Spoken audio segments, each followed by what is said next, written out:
였습니다.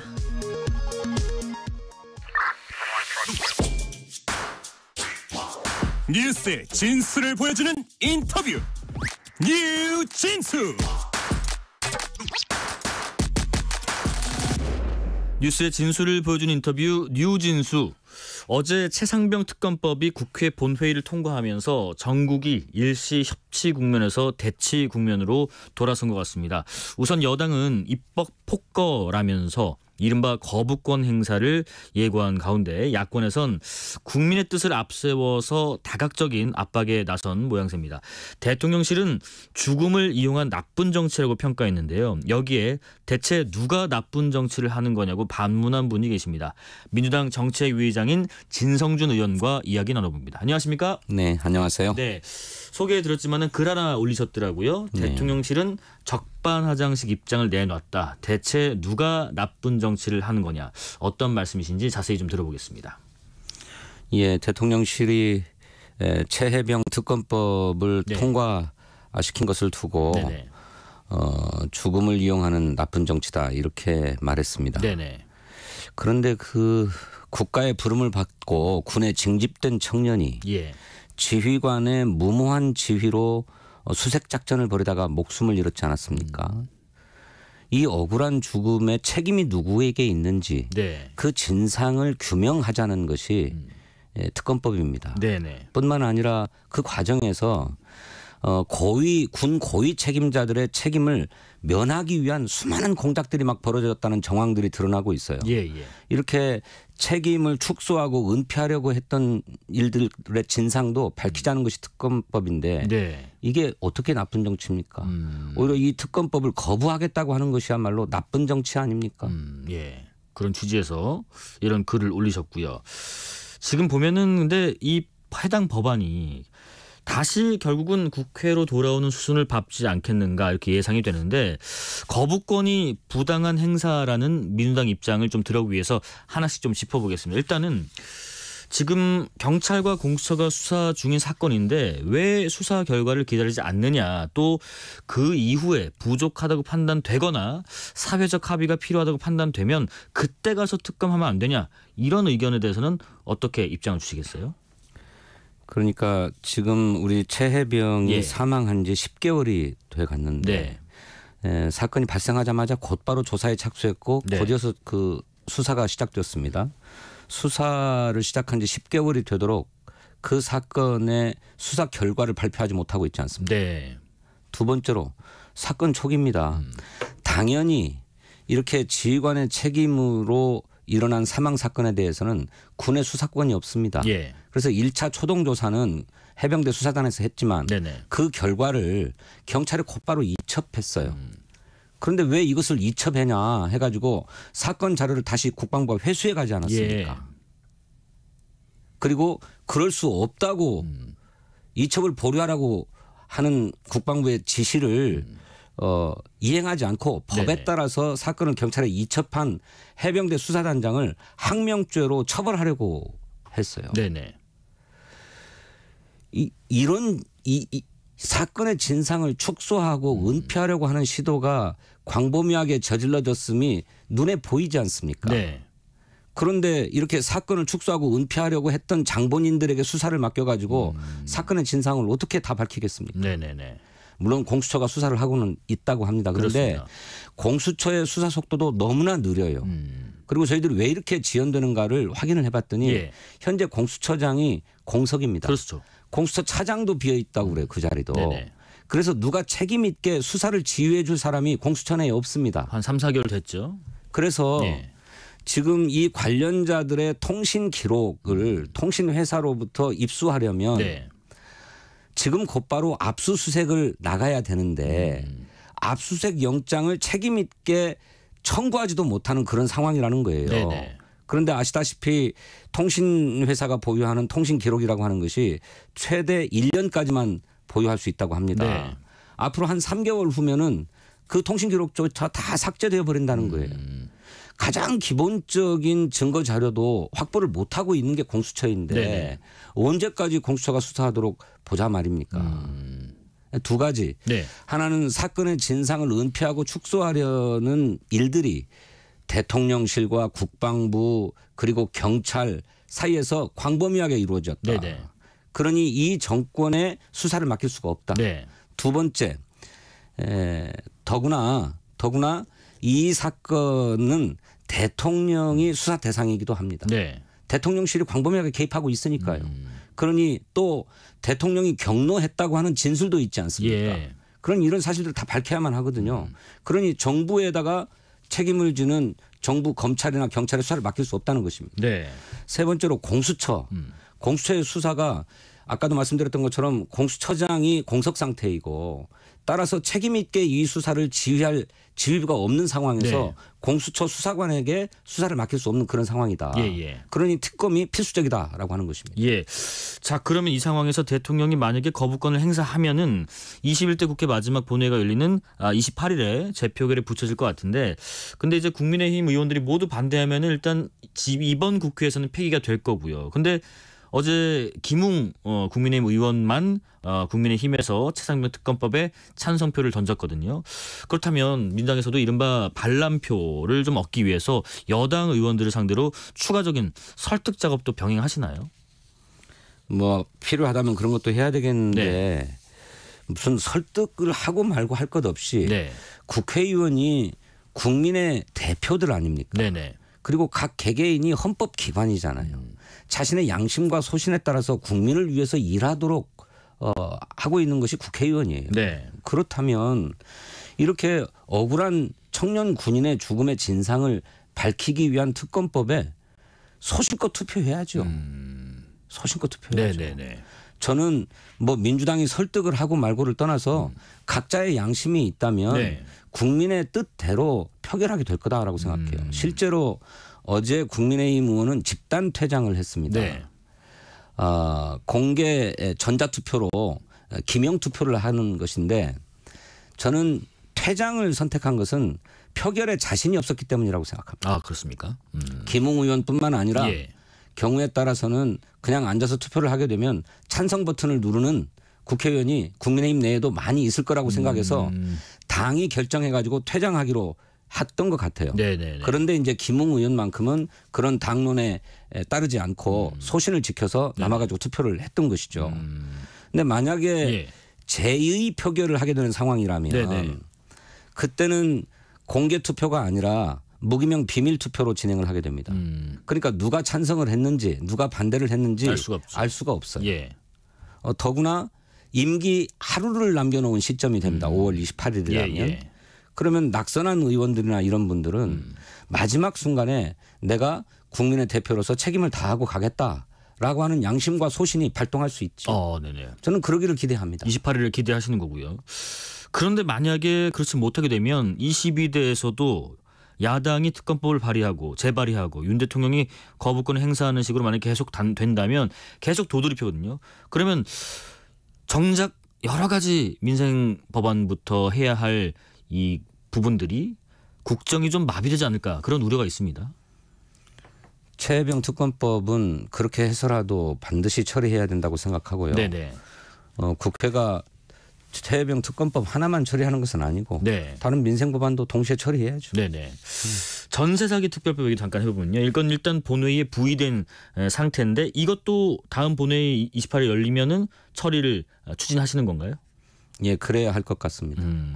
그날은 최상병 특검법에 대한 만약에 거부권이 행사되면 이제 재표결까지도 진행되고 전사기 특별법도 추진을 하시는데, 그런데 지금 이 법안 같은 경우는 최상병 특검법하고 좀 다르게 대통령이 거부권을 행사하게 되면 재투표할 기회도 없는 거로 알고 있는데, 이러다 보니까 법 통과가 아니라 정치적 목적이다 이런 비판도 나옵니다.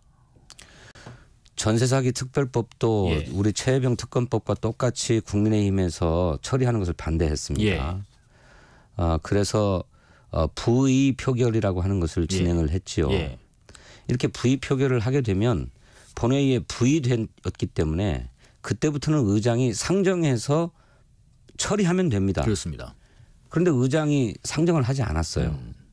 왜 안 했느냐면 네. 국민의힘이 반대하니까. 저는 이것도 국회의장께서 너무 자의적으로 국회를 운영한 것이다라고 생각하는데 여야의 합의가 안 됐다. 그래서 할 수 없다라는 것이 자의적이다. 그렇습니다. 예. 자의적이라고 생각하는데 예, 아까 말씀드렸던 것처럼 합의가 안 됐어도 예. 부의를 요구한 법안에 대해서 부의를 할 거냐 말 거냐 표결에 붙여졌잖아요. 그래서 표결 결과 부의한다라고 결정이 났으면 상정해서 처리해야죠. 네. 그런데 왜 이걸 미룹니까? 저희 국회의장의 자의적인 판단이지만 네. 물론 국회의장은 가급적이면 여야의 합의로 회의를 원만하게 이끌어갈 책임이 있으니까 한 번 더 시간을 좀 두자라고 네. 판단하실 수는 있다고 생각해요. 하지만 그것도 사실은 좀 자의적인 것이다. 그런다고 국민의힘이 입장을 바꿀 게 아니거든요. 네네네. 이거 전세 사기 사건이 언제부터 벌어졌는데요. 근데 계속 반대했다가 예. 이거는 자기들이 약속을 했던 것도 반대한 거예요. 네네. 네. 1차 우선 급한 것부터 처리하고 선구제 후 구상은 조금 논의가 필요한 거니까 다음에 보안입법 하자라고 네네. 해서 미뤄뒀던 건데 다음에 하자고 약속했던 것을 자꾸 시간을 끌기에 이번에 마지막에 이르러서야 처리하게 된 것입니다. 네. 그렇다면 처리해야죠. 오늘 당내 얘기 좀 해볼게요. 오늘 오전에 박찬대 신임 원내대표가 선출이 됐습니다. 경선이 아니었던 상황이라서 좀 이례적이다 이런 평가도 당내에서도 일부 있는 것 같은데 의원총회 때 분위기는 좀 어땠어요?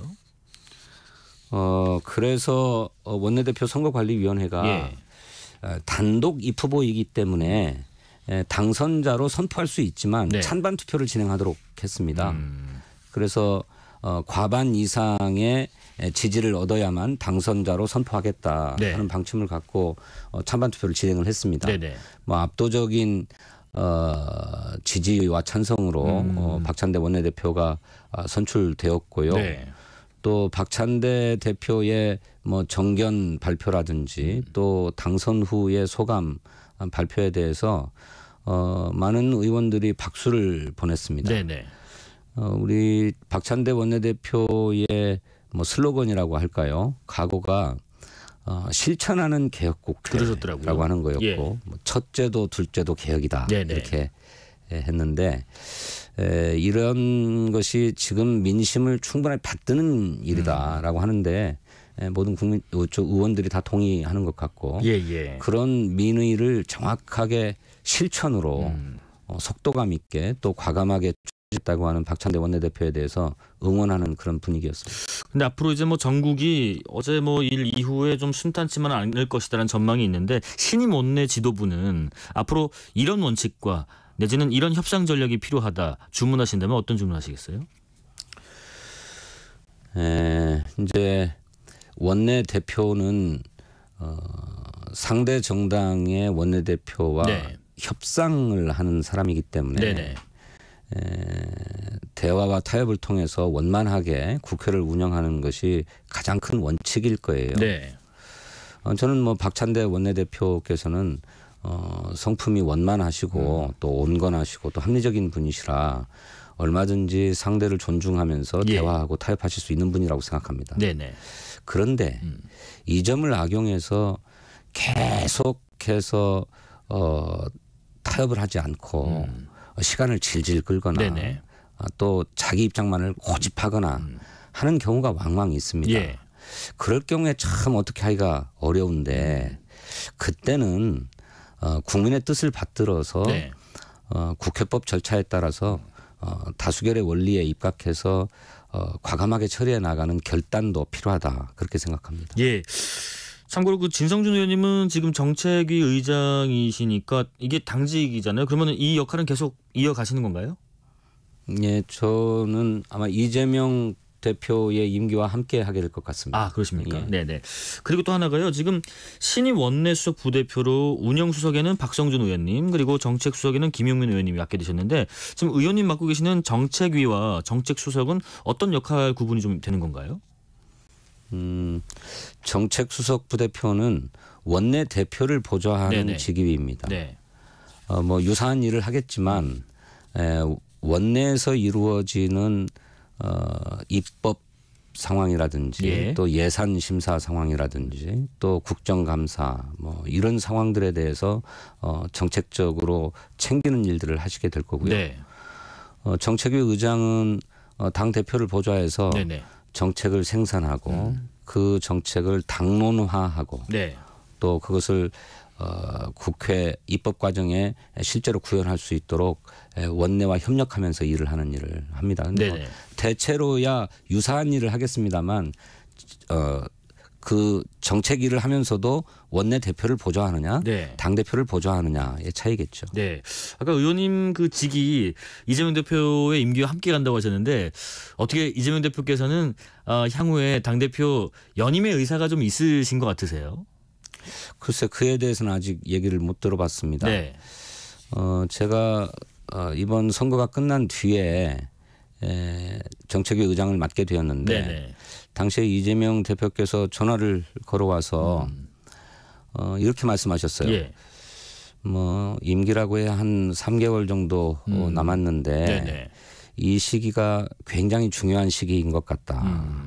우리가 국민의 뜻을 받들자면 굉장히 속도감 있게 일해야 되고 네. 또 지금 민생 상황이 너무 어려운 것을 생각하면 정말 무슨 일이라도 해야 되는 그런 상황, 너무나 중요한 상황이어서 네. 이 3개월 짧은 기간이지만 정책위 의장을 맡아서 일해달라 이렇게 말씀을 하셨어요. 예. 그래서 뭐 예정돼 있는 임기가 당시 한 8월까지니까 그렇게 말씀하시는 거라고 생각하고 네네. 당시 생각에는 이재명 대표께서는 연임할 생각은 없으신 모양이구나. 뭐 그렇게 생각을 했습니다. 예. 그런데 아직 어떻다, 뭐 어떻게 하겠다 이런 말씀 들어본 바가 없습니다. 네. 오늘 그 이재명 대표가 또 최고위에서요. 정치가 전쟁이 돼서는 안 된다. 이렇게 민생 중심의 국민 중심의 또 국정 전환을 언급했는데 혹시 그 민주당의 정책위 차원에서 시급하게 해결해야 할 민생 현안에 우선순위가 있다면 소개해 주실까요? 뭐부터 해야 됩니까? 가장 최우선 당면 과제는 예. 민생 회복을 위한 긴급 조치죠. 네. 선거 과정에서 이재명 대표께서 정부에 제안을 했는데 크게 한 3가지 정도 됩니다. 먼저 지금 민생 경제, 골목 경제, 지역 경제가 너무 힘들기 때문에 이 내수의 마중물이 될 민생 회복 지원금을 1인당 25만 원씩 지원하자. 현금 지원도 좋지만 현금 지원보다는 지역 사랑 상품권으로 하고 그것을 일정 기한 내에 다 소비하도록 해서 반드시 내수에 도움이 되게끔 설계하자. 이런 제안이었습니다. 대충 한 13조 정도 예산이 필요한 걸로 그러죠. 나와 있죠. 예. 그리고 자영업 소상공인들이 이 대출 문제로 너무 힘드니까 고금리의 대출을 저금리로 갈아탈 수 있도록 대환 대출 예산을 확보해서 더 좀 지원하자. 또 3번째로는 저신용, 저소득층의 경우는 기왕에 돈을 빌려서 썼지만 더 대출해 주는 데가 없어서 정말로 생계가 급한데 이들에게 긴급 대출을 지원하는데 이걸 좀 더 지급 보증을 좀 확대하자. 뭐 이런 3가지 큰 제안들을 내놓고 있습니다. 이게 가장 시급한 일이라고 생각해요. 민주당은 지금 영수회담에서 지금 의료개혁 문제에 관해서는 협력 가능성이 나오다 보니까 이 첨예한 의정 갈등 상황에서 야권에서는 어떤 식으로 협력을 하실 건지도 궁금해요. 방향이 좀 잡힌 게 있을까요? 저희들 원칙은 분명합니다. 의사의 증언이 필요하고 따라서 의대 정원의 증언도 필요하다고 하는데 공감합니다. 그런데 다만 지금 의료계와 정부가 너무 첨예하게 갈등하고 부딪히고 있기 때문에 현장을 이탈하고 있고요.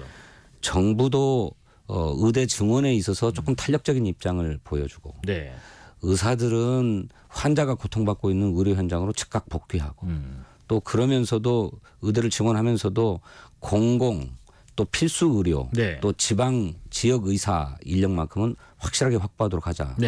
그런데 이것이 의정이 너무 첨예하게 부딪히고 있으니 좀처럼 타협할 기미가 보이지 않는데 이거는 사회적 합의가 필요한 사안인 만큼 국회에 공론화 특별위원회를 설치해서 여기에서 이해관계 당사자들과 시민사회가 다 함께 참여해서 합의점을 도출해 보자. 이것이 저희들의 큰 원칙이자 해법입니다. 정부가 여기에 동의해 주기를 바랍니다. 총선 이후에 지금 대통령실은 소통 강화를 좀 내세우고 있는 것 같은데 뭐 비서실장, 정무수석도 정치권 인사분들이 가셨고 또 영수회담도 했고 다음 주 9일 정도에 이제 취임 2주년 기자회견도 한다고 하거든요. 할 예정이라고 알려져 있고 뭐 날짜는 아직 확정되지 않았습니다만은 어쨌든 이런 소통에 대한 움직임은 어떻게 평가하고 계시고 또 기자회견에서는 이런 얘기가 나와야 된다. 이런 답을 해야 된다. 어떤 걸 좀 바라시겠어요? 대통령이 국민과 소통하겠다고 하는 건 당연한 거죠. 네. 또 역대의 대통령들을 보면 대통령 비서실장이나 정무수석에는 대체로는 정치인들이 임명이 되어 왔습니다. 네네. 그러니까 뭐 정치인들로 보임했다고 해서 특별히 새로울 건 없죠. 근데 다만 네. 정진석 비서실장의 경우는 민심을 받들겠다라고 하는 취지하고는 좀 거리가 있어 보여요. 아주 단적인 예. 예가 많이 있는데 가령 정진석 실장은 국민의힘 비상대책위원장 시절에 네. 당심이 곧 민심이다 그래가지고 당원 100%로 당대표를 선출하는 룰을 바꾼 분입니다. 네. 지금의 현행. 네네. 그렇죠. 네네. 이 민심보다 당심을 더 받들자고 하는 분이죠. 그러니 총선 이후에 나타난 민의를 받들기 위해서 비서실장을 교체했다고 하는데 네. 적절한 인사인가. 두 번째로는 예. 야당과의 소통과 협치에도 부적절한 분입니다. 이분은 노무현 전 대통령의 죽음을 두고 부부싸움 하다가 투신한 거다라고 네. 하는 허위 사실을 유포해가지고 법원으로부터 물론 1심 판결이긴 합니다만 실형을 선고받은 분이에요. 네. 이재명 대표에게는 지난해 1월입니까? 영수회담을 요구하는 이재명 대표에게 네. 범죄 피의자를 만날 일이 있냐라고 얘기했던 분입니다. 네네. 야당과 소통하고 협치하는 데에도 비서실장으로는 적임이 아닌 분이에요. 그러니까 새롭게 평가할 게 없다. 저는 네. 그렇게 생각하고요. 예. 기자회견 하는 건 뭐 당연한 것인데 네. 자주 해야죠. 이렇게 무슨 연례 행사하듯이 한 번씩 하면 되겠습니까? 그런데 이 기자회견에서 반드시 듣고 싶은 말씀은 예. 민생 회복을 위해서 최선을 다하겠다. 두 번째로는 지금까지의 국정기조에서 완전히 벗어나서 국정기조를 완전히 바꾸겠다. 네. 라는 말씀을 해 주셔야 된다고 생각해요. 그런데 그것은 말뿐이면 안 됩니다. 네. 실제로 국정기조를 바꾸겠다라고 하는 의지가 가시적으로 드러나야죠. 저는 그 1번이 최혜병 특검법을 수용하는 거라고 생각해요. 예, 예. 그런데 이미 거부권을 행사할 것을 강력하게 시사해 놓고 기자회견해서 거부권 할 수밖에 없다. 오늘 언론에 보니까 거부권을 행사를 하지 않으면 그게 직무유기다 대통령으로서 이런 얘기도 했다고 그러더라고요. 네네. 그게 왜 직무유기입니까? 국민의 뜻을 받들어는 일인데요. 안 좋은 선례가 될 수 있고 직무유기가 될 수 있다. 무슨 안 좋은 선례란 예. 말씀입니까? 그 참 터무니없는 수사 진행 중인 사안에 대해서도 과거에 특검을 진행한 경우가 많이 있습니다. 네네. 네, 많이 있고 특히 이 사안은 대통령의 책임 여부도 밝혀야 되는 사안이잖아요. 예. 대통령이 수사 대상입니다. 그런데 자기가 받아야 될 수사를 자기 손으로 거부한다? 다른 사례 같으면 이해 충돌 아닙니까? 예. 그 결정에 스스로를 제척하거나 기피해야 될 사안이에요. 네네. 그런데 앞장서서 자기가 거부권을 행사한다고요? 그런 엉터리가 어디 있습니까? 네. 마지막으로 좀 짧게 1분 정도 남았네요. 윤 대통령이 취임하면서 없앴던 민정수석실 뭐 부활 추진되고 있다고 하던데 명칭은 아직 뭐 확정이 안 됐다고 하고요. 민정실 부활 검토에 대해서는 예전에 청와대도 계셨고 어떤 의견이세요? 윤석열 대통령이 예. 당선되어 가지고 출근하는 통이동 집무실로 출근하는 첫날 이런 얘기를 했다고 합니다. 네. 민정수석실은 합법을 가장해 정치적 반대 세력을 통제하는 경우가 비일비재했고 네네. 세평 검증을 위장해 국민 신상털기와 뒷조사를 벌여왔는데 이러한 잔재를 청산하겠다. 민정수석실을 폐지하겠다. 예. 이게 출근 첫날 당선자로서 네네네. 출근 첫날 밝혔던 1호 공약 같은 것입니다. 그런데 이것을 2년 만에 다시 부활시키겠다고 하는 거잖아요. 근데 당신은 민정수석실이라고 하는 것은 정적 죽이고 네네. 또 국민의 신상을 털고 뒷조사하는 곳이라고 인식하고 있잖아요. 그런데 민정수석실을 부활시키겠다고 하는 얘기는 그런 일을 하겠다는 것 아닙니까? 아. 소통과 민심 청취를 강조하겠다는 분위기 같긴 하거든요. 아니 글쎄 예. 민심을 청취하겠다고 하면 네. 저는 우려스러운 게 그런 겁니다. 민심 청취를 들어서 예. 광범위하게 민간인 사찰을 하고 정적의 뒤를 캐고 아까도 말씀드렸던 것처럼 국민의 뒷조사를 네네. 하고 할 수 있다는 거예요. 그런 것을 하지 않겠다라고 네네. 하는 것을 분명하게 선언해야죠. 알겠습니다. 마무리해도 될까요? 시간 관계상 좀 마무리해 보겠습니다. 자, 여기까지 말씀 듣고요. 지금까지 진성준 민주당 정책위 의장이었습니다. 고맙습니다. 네, 감사합니다. 실시간 교통정보 알아보겠습니다. 교통정보센터 유하영 리포터 나와주세요. 네, 이 시간